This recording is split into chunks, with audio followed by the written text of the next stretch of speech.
केबिथ Hind class में आप सबका स्वागत है। आज की क्लास में हम यूपी बोर्ड के कक्षा 11 के खंड ख व्यवहारिक मनोविज्ञान के इकाई 2 मानसिक स्वास्थ्य विज्ञान के अंतर्गत मानसिक रूप से स्वस्थ व्यक्ति के लक्षणों का और मानसिक अस्वस्थता के कौन कौन से प्रकार हैं उनका अध्ययन करेंगे। इसके पहले मानसिक स्वास्थ्य विज्ञान के 3 वीडियोस आ चुके हैं जिन्हें आप मेरे चैनल पर देख सकते हैं। ये उसका चौथा भाग है, यानी चौथा वीडियो है। तो शुरू करते हैं आज की क्लास। सबसे पहले हम मानसिक रूप से अस्वस्थ व्यक्ति के क्या लक्षण होते हैं उनका अध्ययन करेंगे। सबसे पहला लक्षण है अनुपयुक्त आत्म मूल्यांकन। मानसिक रूप से अस्वस्थ व्यक्ति अपना उपयुक्त मूल्यांकन नहीं कर पाते। वे या तो अपनी जो योग्यताएं और क्षमताएं हैं उनका बहुत ही बढ़ा चढ़ाकर उनको समझते हैं या प्रस्तुत करते हैं, या फिर अपने आप को बिल्कुल ही हीन समझते हैं, यानी कि हमारे अंदर कोई भी क्वालिटी नहीं है, कोई भी योग्यता नहीं है, ऐसा वे महसूस करते हैं। तो अनुपयुक्त आत्ममूल्यांकन मानसिक रूप से अस्वस्थ व्यक्ति करते हैं। दूसरा लक्षण है दोषपूर्ण आत्मविश्वास।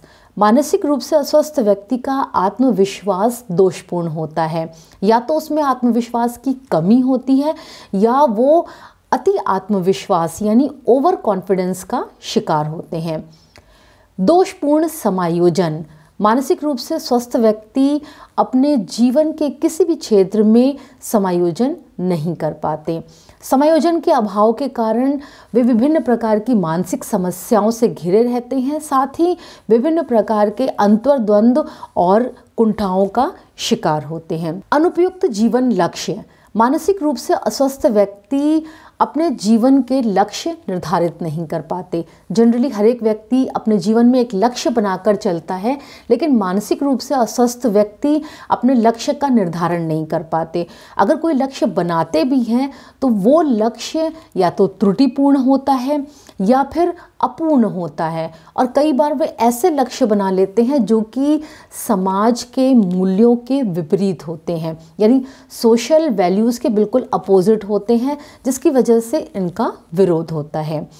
संवेगात्मक अस्थिरता। मानसिक रूप से अस्वस्थ व्यक्ति संवेगात्मक रूप से अस्थिर होते हैं, यानी जो उनके इमोशंस होते हैं वो स्थिर नहीं होते, या तो वे अपने संवेगों पर नियंत्रण नहीं कर पाते, यानी बहुत ज़्यादा संवेगों का प्रदर्शन करते हैं। गुस्सा आया तो बहुत ज़्यादा गुस्सा आ गया, शोक आया तो बहुत ज़्यादा दुखी हो गए, दुख से उबर ही नहीं पा रहे हैं। इस प्रकार से वे अपने संवेगों पर नियंत्रण नहीं कर पाते, और साथ ही साथ अपने संवेग होते हैं वे सामाजिक मानदंडों के अनुरूप नहीं होते, यानी समाज जो है वो संवेगों को एक निश्चित मानदंडों के अनुरूप उनका प्रदर्शन करने की अनुमति देता है, लेकिन इनके संवेग जो होते हैं वो सामाजिक मानदंडों के अनुरूप नहीं होते। मानसिक रूप से असंतुष्ट। मानसिक रूप से अस्वस्थ व्यक्ति अपने जीवन के किसी भी क्षेत्र में संतुष्ट नहीं होते, और वे सदैव असंतुष्ट जीवन व्यतीत करते हैं। चाहे वे स्वयं की बात हो, यानी व्यक्तिगत रूप से खुद से संतोष प्राप्त करने की बात हो, या परिवार हो, समाज हो, या फिर व्यावसायिक जीवन हो, वो किसी भी क्षेत्र में संतुष्ट नहीं हो पाते। अनियमित दिनचर्या। मानसिक रूप से अस्वस्थ व्यक्ति की दिनचर्या बहुत ही अस्त व्यस्त और अनियमित होती है, या तो ये बहुत देर तक सोते रहते हैं या पूरी रात जागते रहते हैं। दिन का कोई भी काम जो होता है वो दिनचर्या के हिसाब से यानी शेड्यूल के हिसाब से नहीं होता। व्यवहार में अतिशयता। मानसिक रूप से अस्वस्थ व्यक्ति के व्यवहार में सदैव अतिशयता देखी जाती है, यानी किसी भी चीज़ का बढ़ा हुआ रूप। वे सामान्य रूप से व्यवहार नहीं करते, उनका व्यवहार जो होता है बहुत ही बढ़ा चढ़ा होता है। असामान्य यौन व्यवहार। मानसिक रूप से अस्वस्थ व्यक्तियों में यौन परिपक्वता का अभाव पाया जाता है, और इनका जो यौन व्यवहार होता है वो असामान्य होता है। इनके यौन संबंधों में भी असामान्यता पाई जाती है। अब हम मानसिक अस्वस्थता के प्रकारों यानी रूप का अध्ययन कर लेते हैं, यानी मानसिक अस्वस्थता के कौन कौन से रूप होते हैं। सबसे पहला है साधारण समायोजन दोष। मानसिक अस्वस्थता का ये सबसे सामान्य रूप होता है और इसके लक्षण लगभग सभी व्यक्तियों में पाए जाते हैं। ये मानसिक अस्वस्थता की शुरुआत होती है, जो कि तनाव और दबाव वाली परिस्थितियों से समायोजन नहीं कर पाते हैं। ऐसी स्थिति में जब भी कोई काम वो करते हैं और उस काम में बाधा उत्पन्न होती है या उस काम का विरोध किया जाता है, तो ऐसे में व्यक्ति को उस काम में असफलता प्राप्त होती है। और जब व्यक्ति असफलता प्राप्त करता है उसमें बहुत ज़्यादा संवेदनशीलता दिखाई पड़ती है। संवेदनशीलता यानी व्यक्ति बहुत ज़्यादा सेंसिटिव हो जाता है।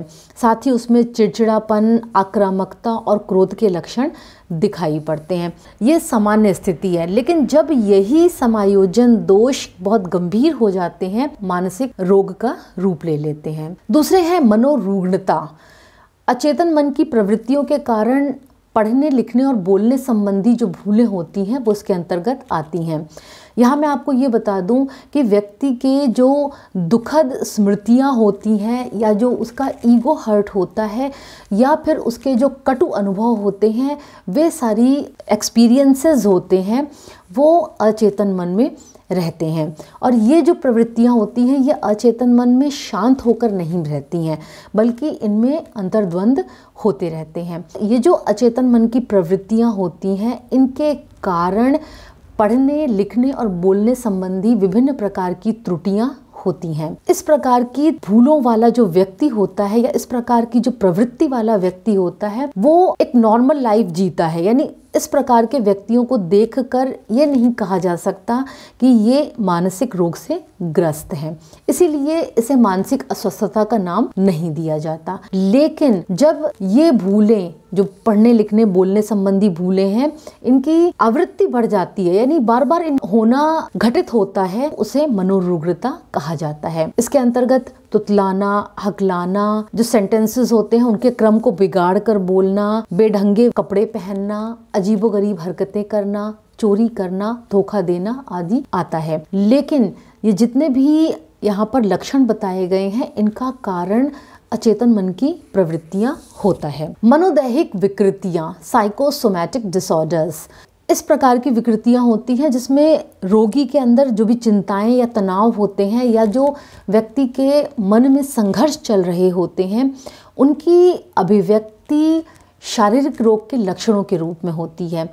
यानी कि इस प्रकार की जो विकृति होती है, बीमारी होती है, इसमें रोग जो है वो शारीरिक होता है, लेकिन उसका कारण शारीरिक नहीं होता। यानी जो बीमारी होती है उसका कारण मनोवैज्ञानिक होता है या मानसिक होता है। मनोदैहिक विकृति यानी कि साइकोसोमैटिक डिसऑर्डर्स में शरीर के वे अंग रोग का शिकार होते हैं जो कि ऑटोनॉमिक नर्वस सिस्टम यानी कि स्वसंचालित स्नायु संस्थान के द्वारा नियंत्रित होते हैं, जैसे हृदय, आमाशय, फेफड़े, अंतःस्रावी ग्रंथियाँ, मांसपेशियाँ, ज्ञानेंद्रियाँ, जननेंद्रियाँ, मूत्राशय आदि। मनस्ताप समायोजन दोषों के गंभीर हो जाने के कारण उत्पन्न होता है। जो मैंने आप लोग को पहले नंबर पे समायोजन दोष बताए थे, जब वो गंभीर हो जाते हैं तो उनकी वजह से साइकोन्यूरोसिस यानी मनस्ताप उत्पन्न होता है। इसमें रोगी के व्यक्तित्व में हल्की सी विकृति पाई जाती है, यानी जो उसका पर्सनैलिटी होता है वो थोड़ा सा विकृत होता है, लेकिन ऐसा नहीं होता कि उसका वास्तविकता से पूरी तरह से रिलेशन टूट जाए। व्यक्ति जो होता है वास्तविकता से जुड़ा हुआ होता है, उसके इड ईगो और सुपर ईगो में एक संगठन दिखाई देता है। इड ईगो, सुपर ईगो क्या है, इस पर बहुत जल्दी एक वीडियो मैं बनाऊंगी, कोर्स कंप्लीट हो जाए उसके बाद। ये जो साइकोन्यूरोसिस यानी मनस्ताप होता है, इसके अंतर्गत कई रोग आते हैं। कौन कौन से रोग आते हैं ये हम देख लेते हैं। सबसे पहला है एंजाइटी न्यूरोसिस यानी कि चिंता मनस्ताप। इसके रोग से जो व्यक्ति ग्रसित होता है वो विभिन्न प्रकार की चिंताओं से घिरा रहता है, छोटी छोटी बातों को लेकर चिंता करता है और परेशान होता है। असंगत भय यानी कि फोबिया, इस प्रकार का जो व्यक्ति होता है जो फोबिया से ग्रस्त होता है, वो किसी वस्तु से, किसी प्राणी से या किसी परिस्थिति से बहुत ज़्यादा भयभीत रहता है और उसका भय इतना ज़्यादा बढ़ जाता है कि कई बार उसे विभिन्न प्रकार के जो सामान्य जीवन जी रहा होता है व्यक्ति, उसमें समस्या आती है। ये कोई भी परिस्थिति हो सकती है। व्यक्ति पानी से, भीड़ से, अंधेरे से, खुली जगह, शव, कीड़े मकोड़ों से, कई बार भोजन से भी व्यक्ति को भय होता है, या कई बार कुछ खास तरह के भोजन से व्यक्ति को भय होता है। मनोग्रस्तता, बाध्यता, मनस्ताप, ऑब्सेसिव कंपल्सिव न्यूरोसिस। इसमें दो बातें हैं, एक मनोग्रस्तता और एक बाध्यता। कई बार व्यक्ति मनोग्रस्तता का शिकार होता है, कई बार केवल बाध्यता का शिकार होता है, और कई बार मनोग्रस्तता, बाध्यता दोनों संगठित रूप में होते हैं।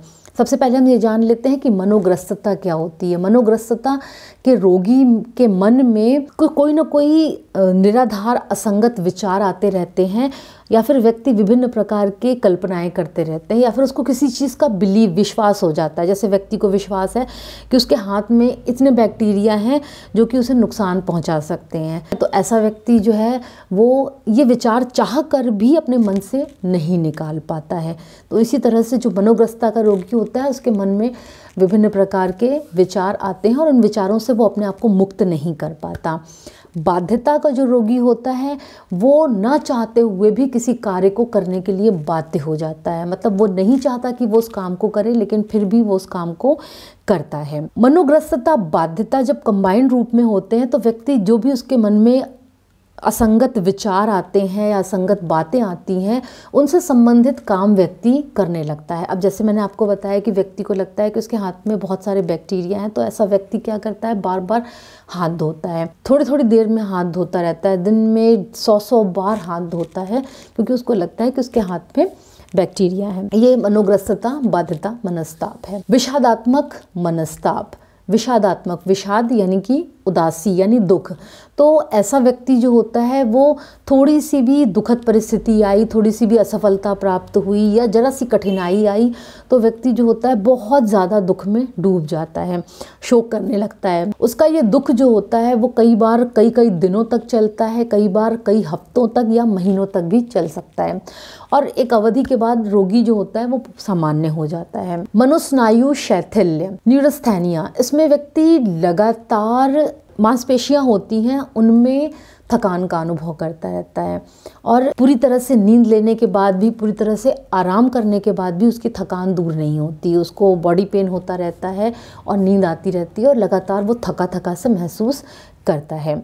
इसका कारण पूरी तरह से साइकोलॉजिकल होता है। स्वास्थ्य अति चिंता, मनस्ताप, इसमें रोगी हर समय अपनी सेहत को लेकर चिंतित रहता है, अपने स्वास्थ्य की चिंता करता है, और उसे लगता है कि उसे विभिन्न प्रकार की बीमारियां हो गई हैं। किसी भी नई बीमारी के बारे में अगर वो सुनता है या किसी भी बीमारी के लक्षणों के बारे में अगर उसे पता चलता है, तो वो लक्षण, अगर उनमें से एक भी लक्षण उस व्यक्ति में है, तो वो सोचता है कि उसे बीमारी हो गई है। तो ऐसा व्यक्ति हर समय बीमारियों के बारे में चिंता करता रहता है। कन्वर्जन हिस्टीरिया, इसमें जो भी अचेतन मन के अंतर्द्वंद होते हैं वो शारीरिक लक्षणों के रूप में रूपांतरित हो जाते हैं, यानी परिवर्तित हो जाते हैं। इसीलिए इसे कन्वर्जन हिस्टीरिया कहते हैं, क्योंकि जो अचेतन मन के अंतर्द्वंद होते हैं, चिंताएं होती हैं, वो शारीरिक लक्षण के रूप में कन्वर्ट हो जाते हैं। ये जो शारीरिक लक्षण होते हैं ये कई प्रकार के हो सकते हैं। अंधापन, बहरापन, गूंगापन, सूंघने की क्षमता का समाप्त होना,